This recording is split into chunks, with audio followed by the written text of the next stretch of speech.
Bonjour et bienvenue dans ce tuto pour la posture de Gomukhasana, la posture de la tête de vache en yoga. Go, c'est la vache et Mukha, c'est la tête. Installez-vous confortablement en posture assise, éventuellement un support sous les fessiers.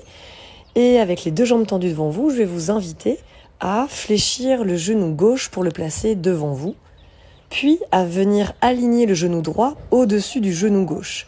C'est un peu la partie la plus dure. Les genoux dans un même alignement, pas forcément en contact, peut-être que vous avez un genou plus proche de la poitrine. Les talons sont de chaque côté des fessiers. Depuis cette posture, ancrez bien les ischions et étirez la colonne vertébrale pour vous grandir.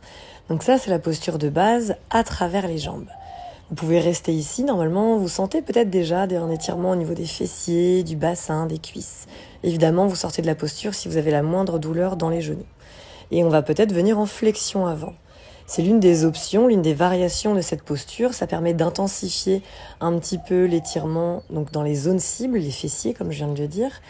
Et ça permet aussi de se relâcher. Ça peut être une posture qu'on pratique en mode yin yoga, c'est-à-dire qu'en relâchant complètement le haut du corps, le front, la tête, vous pouvez rester ici peut-être 1 minute, voire plus. En revenant à la verticale, je vais vous montrer une autre variation qui consiste à venir dans une torsion. Idéalement du côté de la jambe qui est au-dessus, c'est un peu plus intense pour venir dans cette torsion. Donc ici, vers la droite, une main posée derrière les fessiers pour me grandir, pour trouver un appui dans le sol, et peut-être un bras qui repousse la jambe qui est sur le dessus pour regarder loin vers l'arrière. Donc grandissez-vous et pivotez. Vous pouvez évidemment explorer la torsion de l'autre côté, vers la gauche, plutôt dans une torsion ouverte. Donc ça, c'est tout ce qui se passe en bas du corps, au niveau des jambes.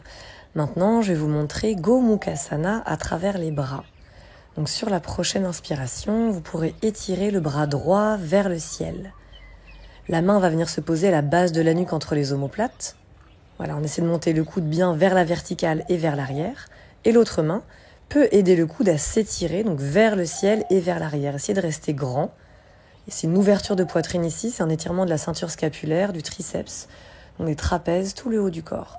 Les mains dans le dos vont essayer de s'attraper, de se toucher. Je vous montre ce que ça donne, évidemment dans le dos, c'est mieux. Donc on retrouve le mouvement du coude vers le ciel, la main posée à la base de la nuque entre les omoplates. Et l'autre main va peut-être pas forcément réussir à attraper les doigts. Si c'est le cas, on peut s'aider d'un foulard, d'une sangle ou même pourquoi pas de son t-shirt. L'objectif étant ici que les doigts se rapprochent pour étirer toujours les coudes. Surtout le coude qui est pointé vers le ciel. Voilà ce que ça donne dans le dos. Donc vous pourrez relâcher quand vous voulez. Et je vous ai montré donc la posture complète. Et maintenant, la partie la plus fun, on va venir se changer de jambe en tournant sur soi-même. Les pieds ne bougent pas. On réfléchit pas trop. On pivote du côté où la jambe est ouverte. Et on revient s'asseoir. Et c'est magique, on a changé de jambe. Fantastique, n'est-ce pas? Une fois qu'on a changé de jambe, donc cette fois-ci, vous voyez que c'est mon genou gauche qui est au-dessus du genou droit, les talons de chaque côté du bassin.